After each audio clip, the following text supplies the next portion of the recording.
Welcome to Lynn Cullen Live. Talk radio without the static.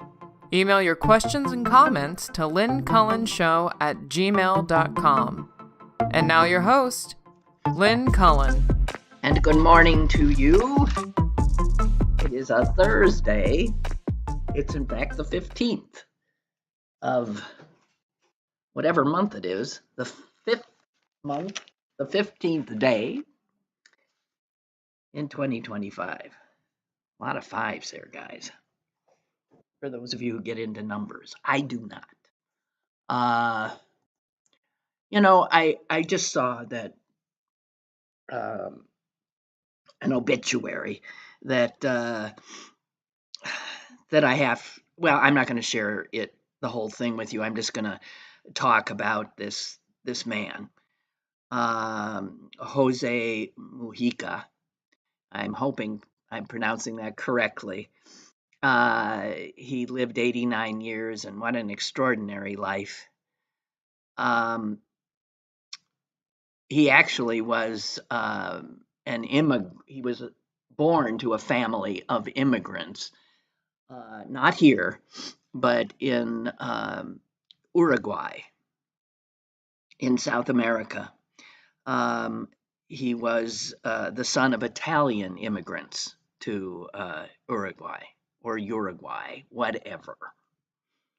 And I recall mentioning him, I think a year or so ago, because somewhere I'd read a profile of him, and I was so blown away by his story and his example. And I want to share it again with you because he reminds us of the potential of leaders to exemplify the better aspects of our nature, not the negative aspects. He was president of Uruguay for a long time. I'm not exactly sure. I think he first became president in 2010. And he refused to live in the presidential palace in that nation's White House.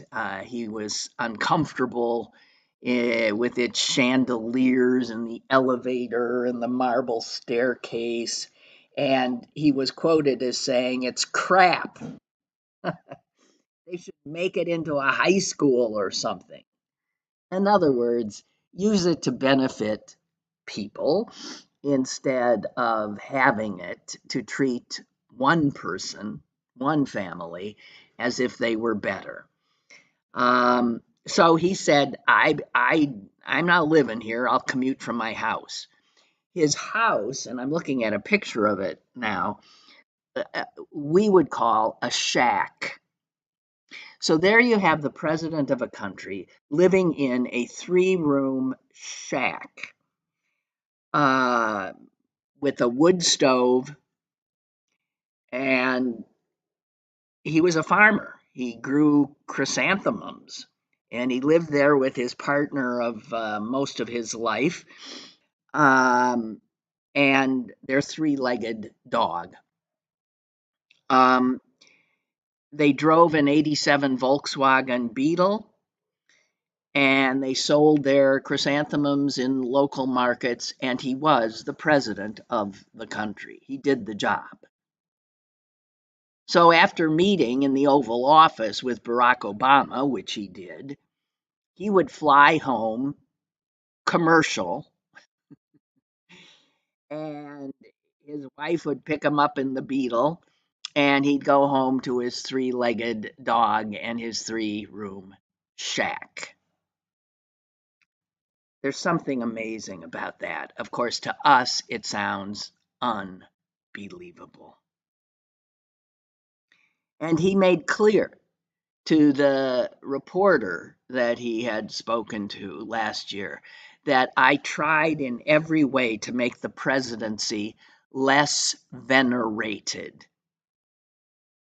So you're seeing that this is a man who is the exact opposite of the man that we now have as the president.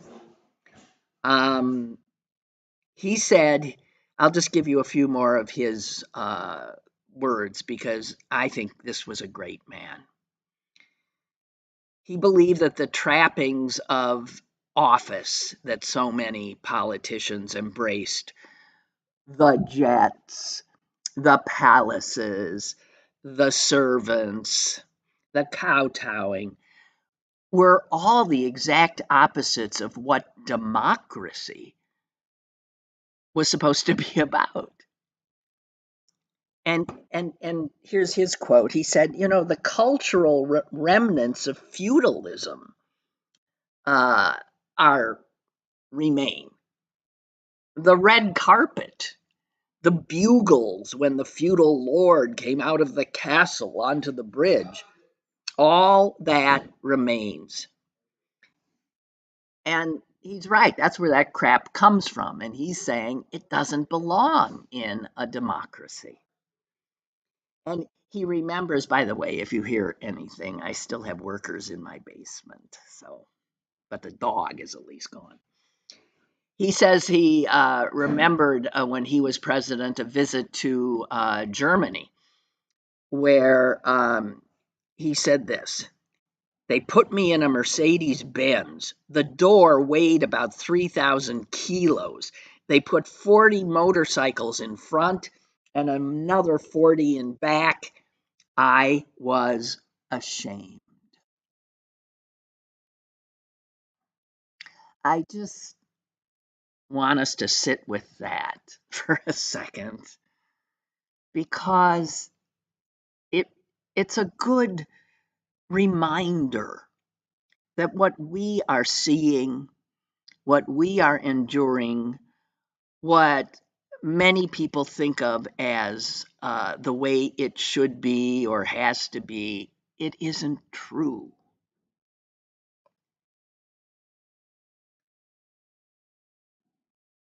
He was often called the poorest president in the world. His net worth when he was elected was $1,800.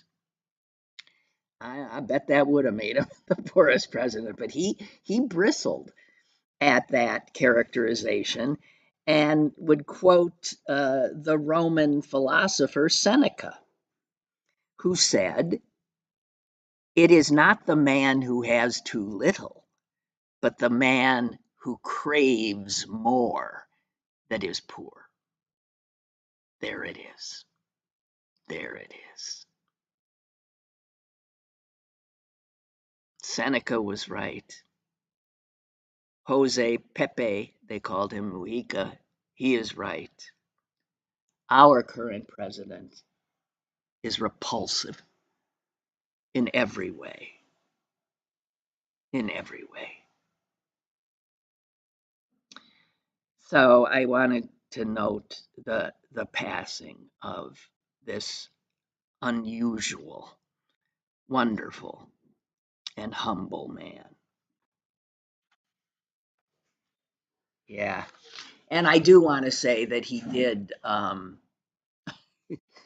did share my pessimistic view of his fellow humans because he was also quoted as saying humanity, and this is when he was well. I mean, this is just 2 years ago he said this. So, with the wisdom of his age, he said, humanity, as it's going, is doomed.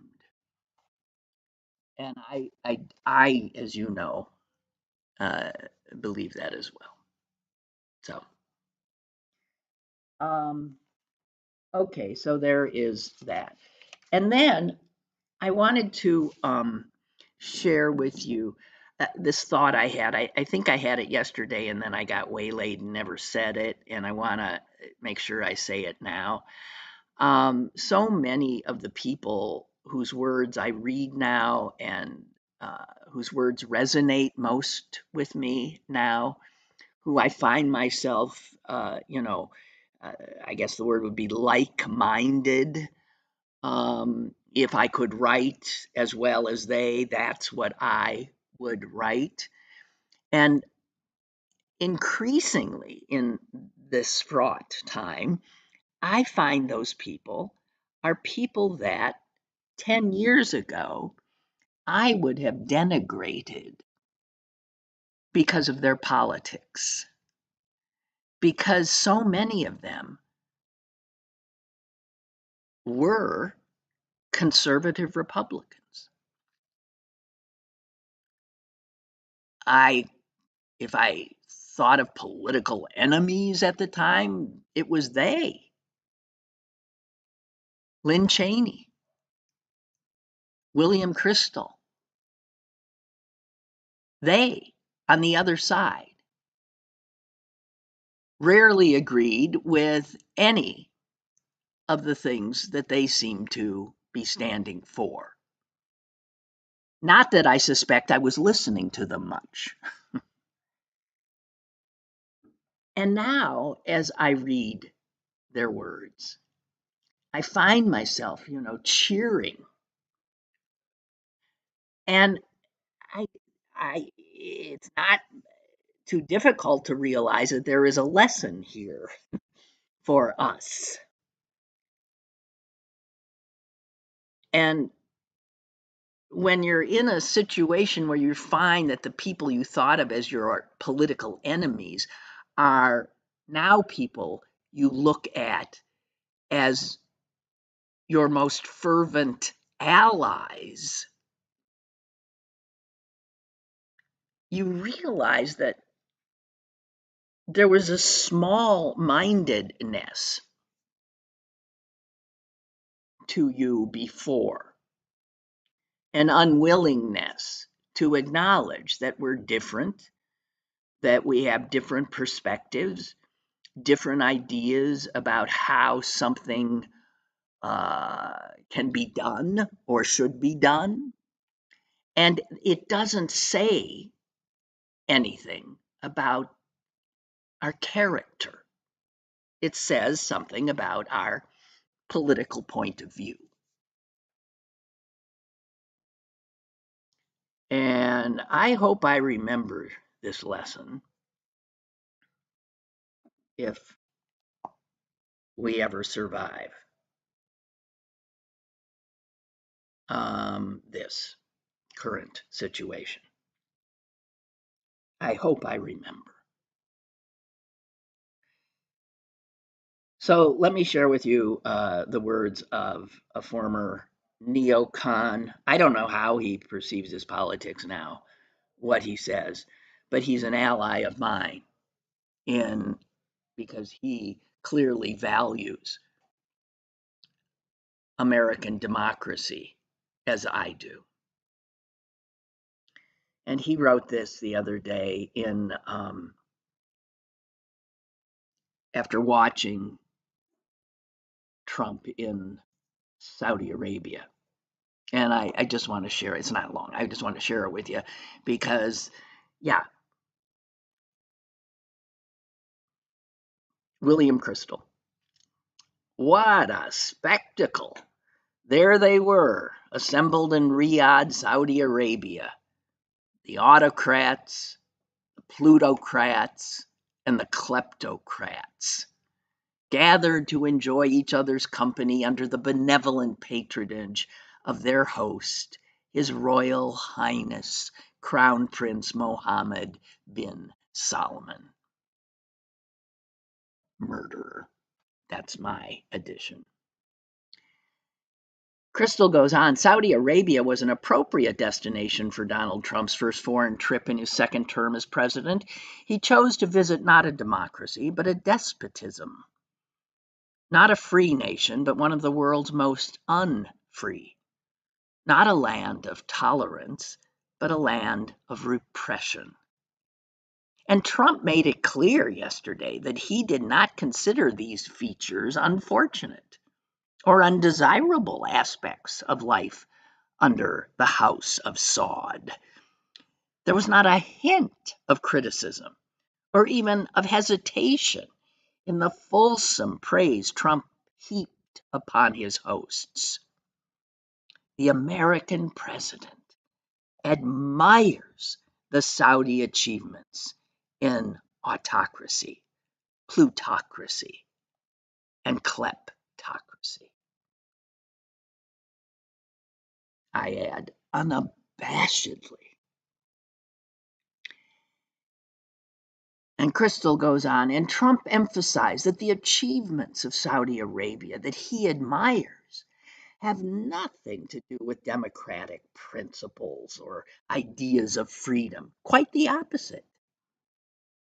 He disparaged those who supported efforts of democratization.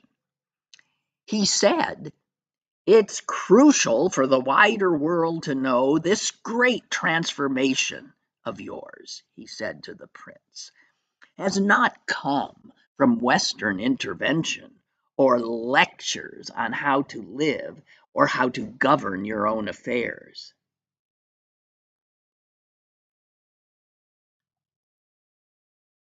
And Crystal goes on to remark that the room was also, the room of kleptocrats and autocrats and oligarchs, was also populated by more than 24 American titans of business. And he opines they no doubt paid appropriate homage to the two autocrats, Trump and Bin Salman, hoping to walk away, as Trump had said, quote, with a lot of checks. And one doubts any of them uttered the words freedom or democracy or consent of the governed. One assumes none defended the importance of free speech or of dissent. Dissent is not a thing in Saudi Arabia. Trump would, of course, like it not to be a thing in the United States of America as well.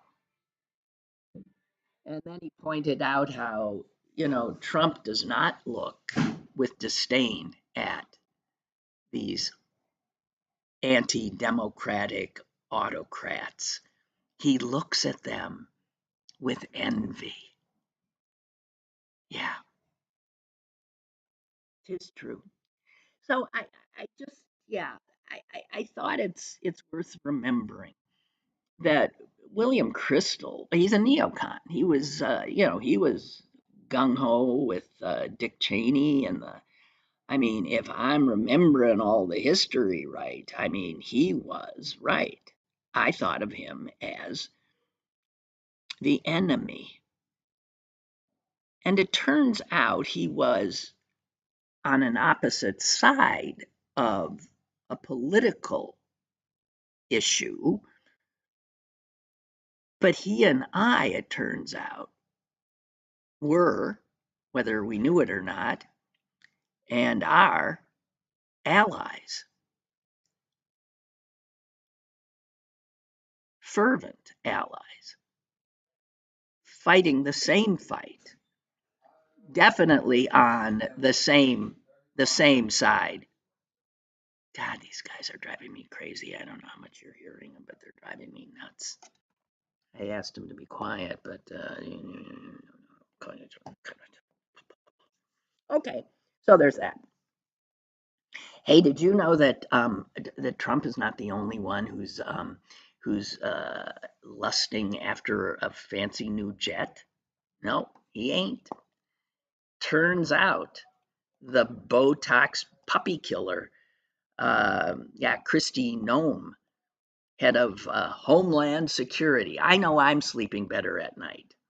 Also, is intending to get a new Gulfstream 5 jet, courtesy of you and me. You are such generous folks. Man, wow. Yeah, it's been confirmed. Yeah, they weren't announcing it, but it sort of somehow slipped out during a congressional oversight hearing of how she's operating the budget of her agency. I think you'll recall that I quoted, I think it was Senator Murphy yesterday, telling her at the rate she's burning money, um, she won't have any. The agency won't have a red cent by July. And it turns out that the 50 million she intends to spend on, she's got a jet. They've got a jet. But like her boss, she wants a better one, a newer one. She wants that new jet smell. Oh. And so she just is going to steal 50 mil from the budget of the Coast Guard, which she also oversees as head of Department of Homeland Security. You can't make it up.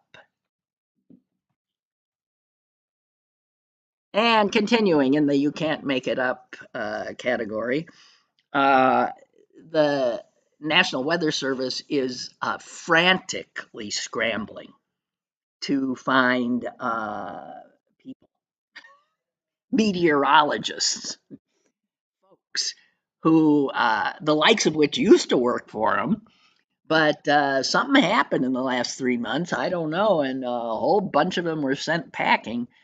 And hurricane season is approaching. And the National Weather Service forecasting teams are so understaffed that they can't even keep some of their offices open 24 hours now. And the fact is weather, and I'm sure you've noticed this, doesn't like just happen 9 to 5 or something. You know, weather is 24/7, and the National Weather Service has always been 24/7. But there are a number of offices uh, that are incapable of staffing uh, for 24 hours. They can't. And some of them are in places where, serious weather events are known to happen. 2 in California, uh, 1 in Kansas. It's, we're not in Kansas anymore. I believe that's Tornado Alley. And also Eastern Kentucky, which last time I looked seems to flood with astonishing regularity these days. Um, None of those offices have full staff. Um, so they're desperately trying to fill these vacancies by May 27, which is what? That's less than 2 weeks. And they're even offering to move because they're desperately needing people. They're telling people, we will pay your moving expenses. We need you in this place, and we will pay to have you move. It strikes me it's odd because the reason they're having to spend more money to fill these jobs is because the guys who were supposedly trying to save taxpayer dollars, the Doge crew, who threw out all of these people they're now trying to replace, um, that it's actually going to end up costing money what they've done. Unbelievable. Unbelievable. Also, what do they say? Key weather positions at offices in, get this, coastal Texas and Louisiana are are they're empty, and those I'm sure you know, coastal Texas and Louisiana are, those are the places where hurricanes tend to hit. So So just saying, in the you can't make it up. Um, it's sort of like media, which covered like all of these. Well, they didn't cover all of them because there was no way you could cover all of them. All of these sort of mass firings. Um, Yeah, it'd be good to go back to each agency and to see the chaos. I'm sure you've seen some stories, but you have to sort of ferret them out. And I don't know that they are on most people's news feeds. Um, I just don't know. So there you have it. And also in the you can't make it up category, moving from the National Weather Service to the Environmental Protection Agency, it plans to rescind the standards that were set in place on forever chemicals, the plastics, those known carcinogens that are in so much of everything we eat, we breathe, we drink, they're everywhere. And human bodies now, we know, have an astonishing amount of plastic in them. You have plastic in your body. You didn't intend to put plastic in your body, but these microplastics, these forever chemicals, are so out there that whatever. Anyway, the original rule that they're going to rescind covered six of the most common known carcinogens that are called PFOAs. I don't know. It's a carcinogen. And the EPA estimates that more than 158 million of us are exposed to these PFAs through the water we drink. And the Trump administration has decided that, well, let them go on drinking.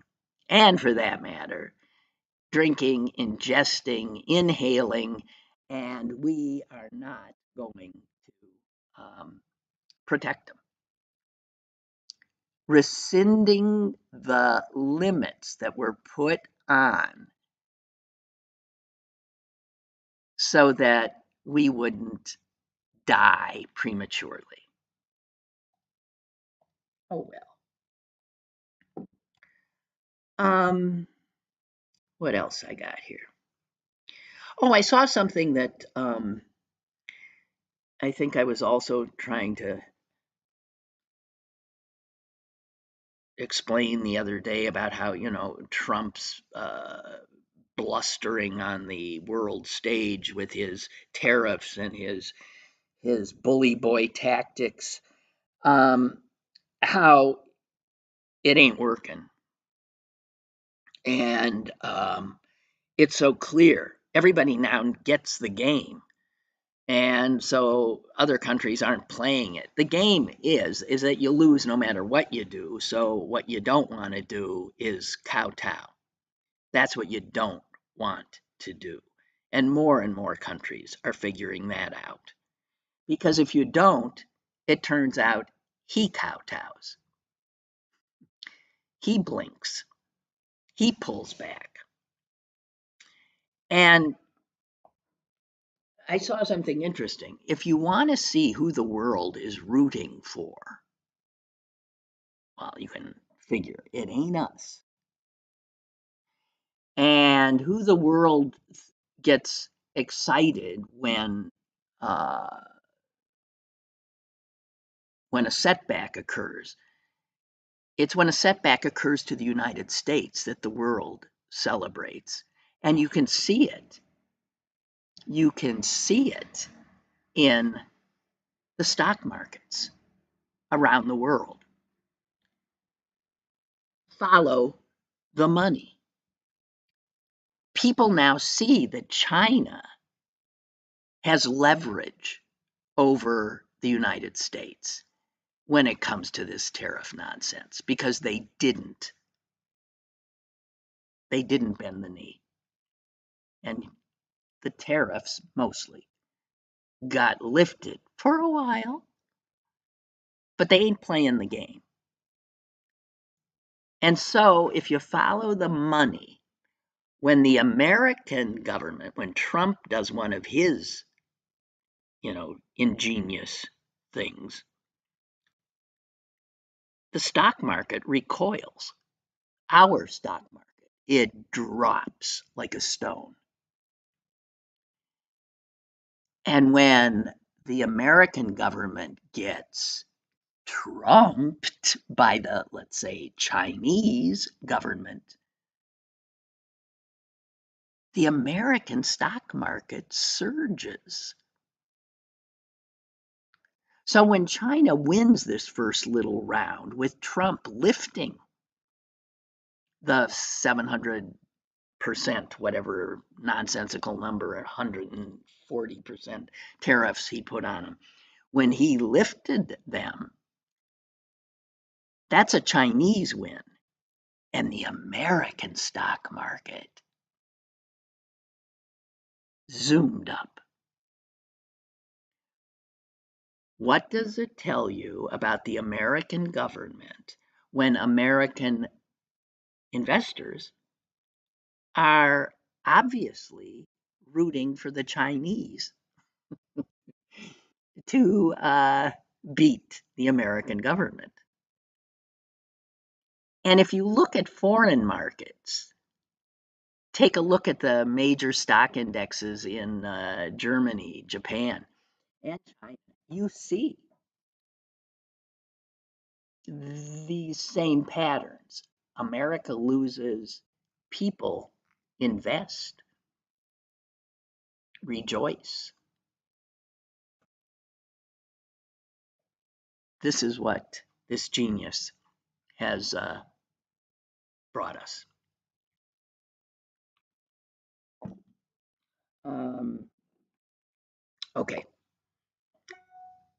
What? Okay, Aaron writes, I'm just trying to get some stuff done here. Yesterday you were talking about speaking down to older folks like they're infants, and I totally agree.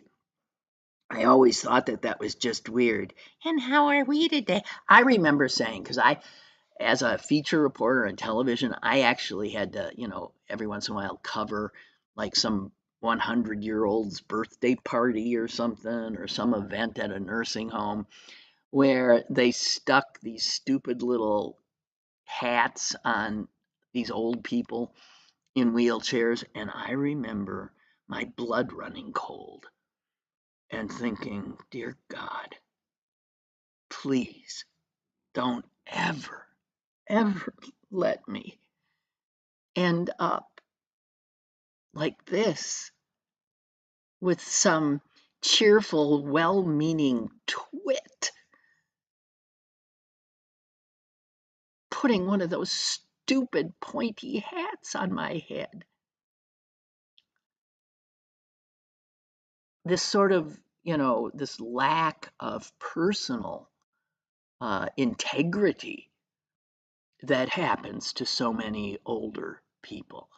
Again, by well meaning folk who infantilize them.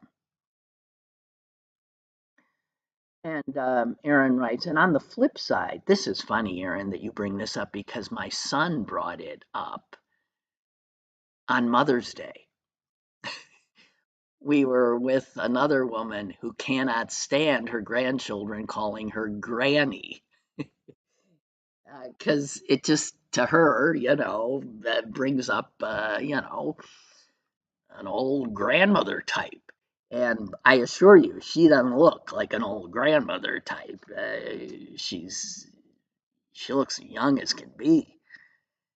And so Sam, my son, remembered exactly the story that you remembered. I'd forgotten it, but I'll let Aaron share it with you here. Do you remember the time a few years ago that you went out of your way to give a guy asking for money $40? I don't think it was, I think it was 20. I think it was a 20. I don't know, maybe it was 40. To give a guy asking for money $40, and he came back with, "Thank you, Granny. Thank you, Granny." Yeah, and I wanted to grab that money out of his I wanted to punch him in the face. That was the thanks I got. It was such a it was such a blow. I had never thought that that's how I was perceived, presented as. Thank you, Granny. Uh, uh, uh. Anyway, yeah. So that's funny that that one came up twice now in the last few days. I've also noticed, by the way, I was at an event last night and I had to get dolled up, and I took time dolling myself up, putting on makeup, making sure my hair looked good, and I looked in the mirror and thought, not bad. I thought I looked pretty darn good. And then you go into the party and you realize nobody looks at you like they used to. you know, I mean, I used to have people look at me like, ugh. And it's over. It's done. It's gone. Even when you're looking okay for an old lady, they don't. And I realize that it is a thing. There's part of it that's liberating, not having to bother with that. But on the other hand, it's deflating when you realize that you're not seen in that way that you used to be, and that some people just literally don't. You're invisible. They don't see you by virtue of your gray hair and the brace on your leg or whatever.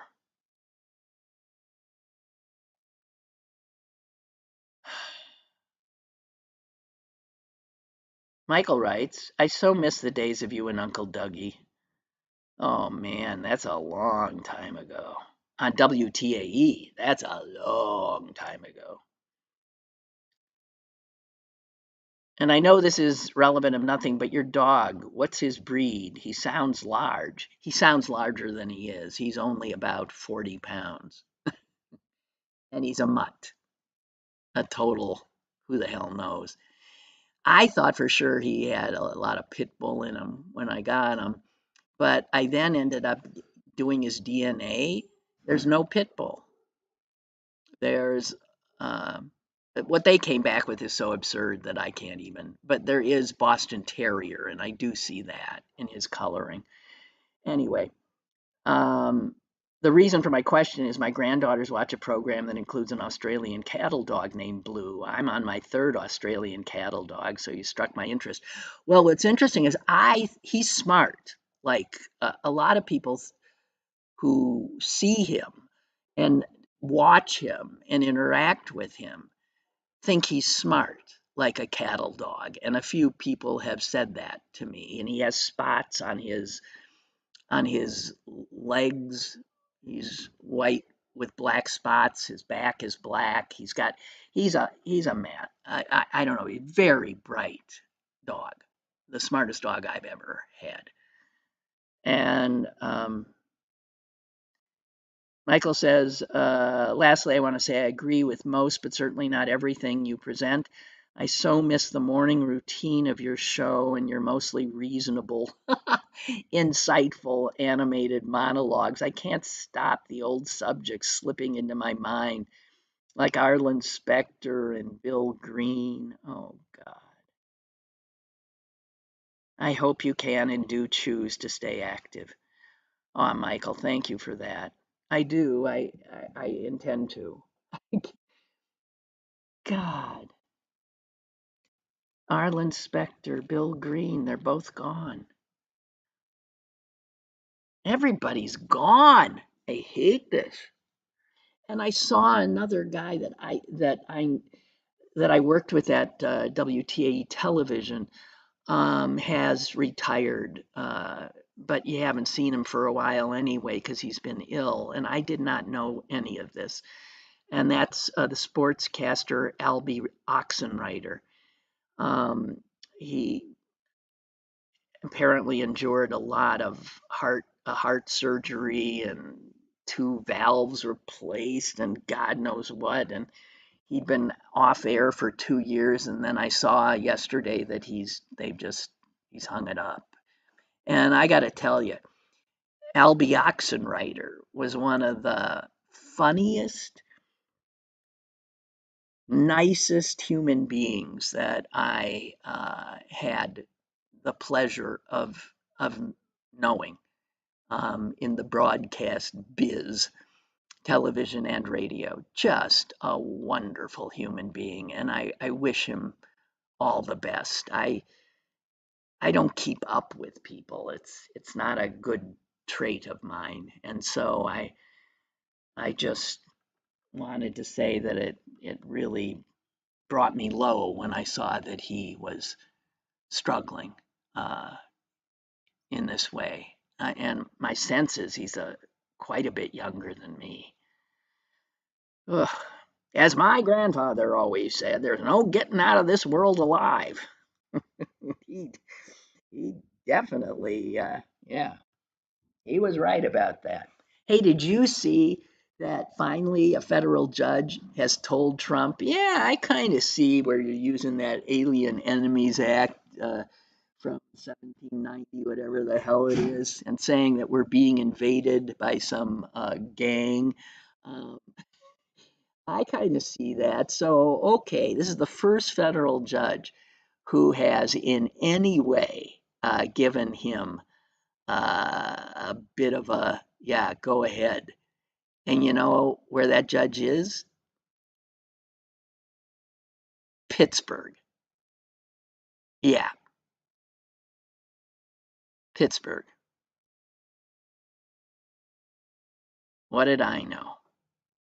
Her name is, what's her name? Stephanie Haynes.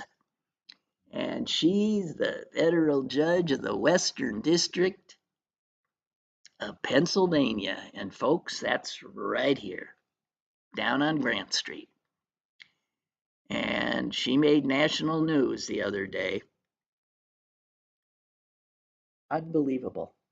Every other judge, what is it, three or four at least other judges have said, what? Are you out of your cotton picking mind? But Judge Stephanie Haynes, who, oh, yes, was appointed by Donald Trump, um, she said, well, I don't quite get it. Even she couldn't quite, but yeah, maybe you should, whatever.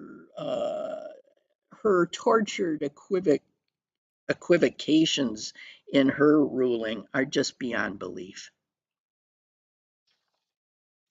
That's the federal judge we got.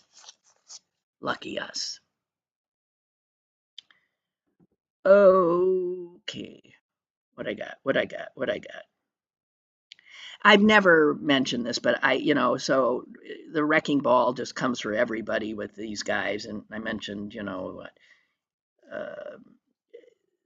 the, he even took all the people, I mean, off the Holocaust Museum board.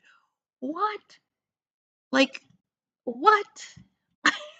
What? What? What is that about? He doesn't have bigger fish to fry.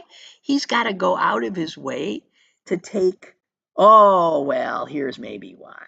Because Kamala Harris's husband had been appointed to the board, Doug Emhoff. So he's gone. But dear God in heaven, you know who he put on? He took Emhoff off and he put on a real housewife of New Jersey.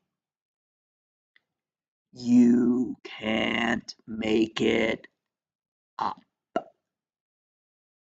right?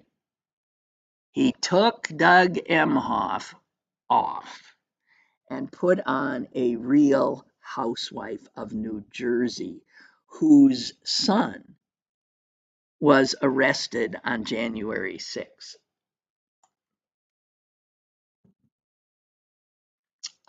Yeah. Oh, which brings us to something that I did see today, and I'll just share it with you since I mentioned Holocaust. Um, and that's that the I saw this in the Jewish newspaper. The Jewish community does have a newspaper. And a survey was just done of how American Jews feel about Donald Trump. And, this is a guy who, as I said, is using American Jews as human shields. He's pretending that it's his concern about rising anti-Semitism on college campuses that has made him go on to college campuses and threaten them in various ways and make good on those threats in various ways. Not to say there isn't anti-Semitism on those campuses, but I assure you, and as I've said over and over, he doesn't give a shit. Well, turns out that about 3/4 of Jews in America agree with me. And they also think that he's an anti-Semite, which I can assure you, if he thought about it, I mean, he's just a hater. But the poll found that 52% of the people, the Jews that were asked, say that the word anti Semitic describes the president very well. 52%. And 3/4 of them don't like what he's doing. And that's not enough for me. And also, almost 70% say that the word racist describes him very well, and close to 70% say the word fascist describes him very well. They also agree with me that what he's doing supposedly to fight anti-Semitism will only increase anti-Semitism, and that he is no friend of the Jews. Yeah. So just wanted to share that. Also, the Jewish Chronicle they have a weekly poll, and I was sort of interested in seeing what the result of this last week's question was has have you curtailed going to any public Jewish event out of fear? Something like that. I might not have gotten the way the question was asked, but it was essentially that. Like, was there something where you thought you would normally go and then you got scared because you thought, well, you know, if I wanted to kill a bunch of Jews, that'd be a good place to do it. And I, I was very curious about how people would respond to that poll, and it was a about 75%. I can't remember the exact number. It was about 3/4 who said no, but a quarter, 25% of Pittsburgh Jews said, yeah, I got cold feet or I got scared. And I must say that I've had the thought, oh, well, if you wanted to kill a bunch of us, that'd be a good place to do it. So, fear. Hey, so I was saying the other day how lucky I was, unlike so many of you, that I don't have like MAGA types in my immediate family. I do have them in beyond my immediate family, but they're not people I see much or have to deal with.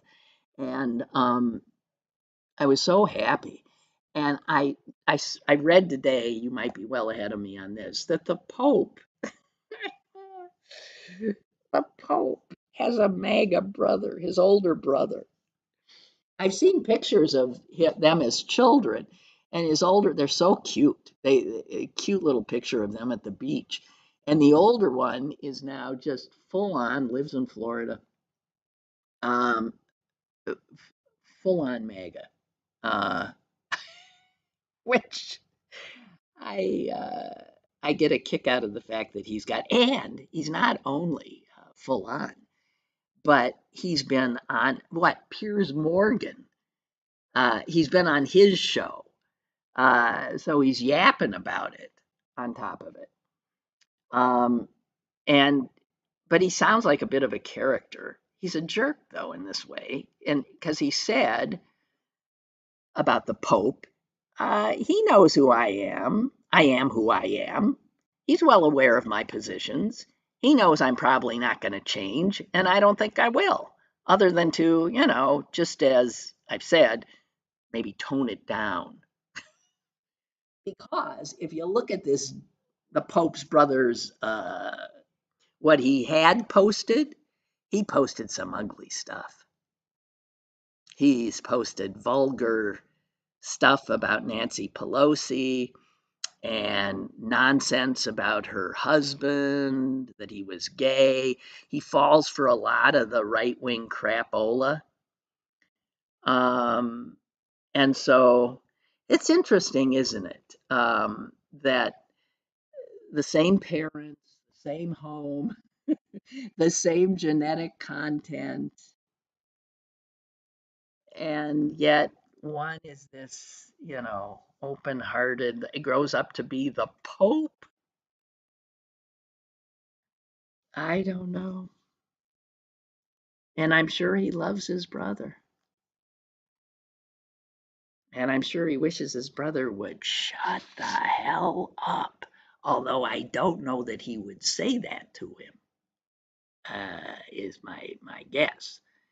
Um, okay. Brooke says, I must agree there are so many people that are no longer with us that I still miss. I might see something that reminds me of a show that's no longer on or a person I haven't seen in a while. Yeah, well, yeah. Lynn writes, Buttigieg for president 2028. Oh, we could do a lot worse. He's a good guy. He's a good guy. I agree.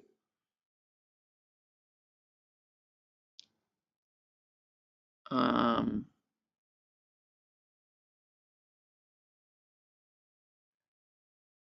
okay, I think, have I caught up with all of what you're saying? Debbie says, did you know about this all over the United States the same day as Trump's birthday and military parade? There's going to be protests. No kings protests. I like that. I hadn't heard that. Thanks for telling me that. No kings. God almighty. God help us. I don't know. Oh, and I wanted to get this in. Kurt sent me this. I would not have seen it. This, as he put it, is about the latest capitulation to Trump, and now all of a sudden it's not letting me see it. I can't believe it. I saw it before. Damn it! It's not letting me through. I'm hitting a paywall when I didn't used to. Anyway, UPMC has pulled off its websites um, all kinds of content that was tailored to LGBT patients, to Black people. Um, they've capitulated. They've capitulated the whole, anything having to do with diversity. They've scrubbed uh, their website. And they, of course, dominate healthcare in this area. They refused to respond to reporters asking about that. Instead, came up with the usual corporate bullshit that our website regularly undergoes maintenance. Yeah, F you. Um, Apparently, several pages on transition care for trans people is gone. Um, Several UPMC web pages for LGBTQ services, including clinical care, providers that might be particularly, welcoming. Um, Western Psych's website no longer mentions an LGBT health equality award it had received. Posts that centered on Black maternal health and LGBTQ issues and equity were no longer on a UPMC blog. Entire sections, including LGBT health and health equity, have been removed. Unbelievable. Another page cut language about promoting health equity, replacing terms like disparities with opportunities. And this is them. This is the capitulation. It is absolute lack of leadership, fortitude, standing up for the least of us, and there you have it. Unbelievable. Robert writes, you know you're old when you're older than the Pope. Yeah, well, I'm older than the Pope, and you know what? I'm also, you know, you're old when you go to the doctor, and he looks like a kid. He looks like you think he doesn't even shave yet or something. They look like babies, right? You're older than all your doctors. It's a little disconcerting. Whatever. So yeah, I wanted to get all that stuff in, and I guess I pretty much did. Um, what else? Any? I'm just seeing if I. There are some other things, but I don't think I don't have time to. Um, there was a thing on pronouns that I got a kick out of. Um, you're probably aware of John McWhorter, who is God dang it, linguist, and he's written a book called Pronoun Trouble. Um, and I follow him, so I read a lot of what he writes, and he has said that this pronoun stuff, that using the word they uh, as a singular for one person was something that English speakers did for centuries and centuries and centuries. Um, uh, he says the singular they was used by Chaucer, it was used by Jane Austen, it was used by the translators of the King James Bible. And it was not until almost 1800 that some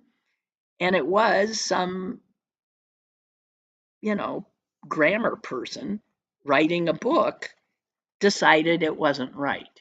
So that, I mean, using they in the singular sense has been around longer than our sense that it doesn't sound right.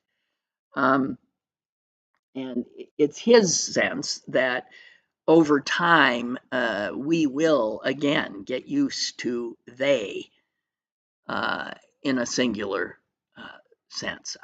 Was talking to a friend the other day, and she was saying they, telling me about uh, her daughter, and she was saying they, and I was getting so mixed up. And then I remembered that her daughter wanted to be referred to as they, and it's hard. It sounds odd and it throws you off, but what what is clear is that these things bubble up from the bottom. Usage, how people use language, and the people will eventually figure it out and decide what's right and what isn't, and what sounds right and what doesn't. It's not normal for it to be a top down thing, which is what the left tried to do, and I guess what the right tries to do too with language, decreeing. the words that are to be used. And it just doesn't ever go down well. Just saying. Okay, I guess that's it. I thank you very much for joining me, and have a good weekend because mine starts now. And I want to tell you, as far as I know, next week there ain't gonna be no noise in my house. There ain't gonna be no dog, and it'll be back to normal. Ha. Well, maybe it'll be back to whatever is normal these days. Lynn Cullen Live, Monday through Thursday from 10 a.m. to 11 a.m. and archived at pghcitypaper.com. The opinions expressed on Lynn Cullen Live are those of the host and do not necessarily reflect the viewpoints of Pittsburgh City Paper or its advertisers.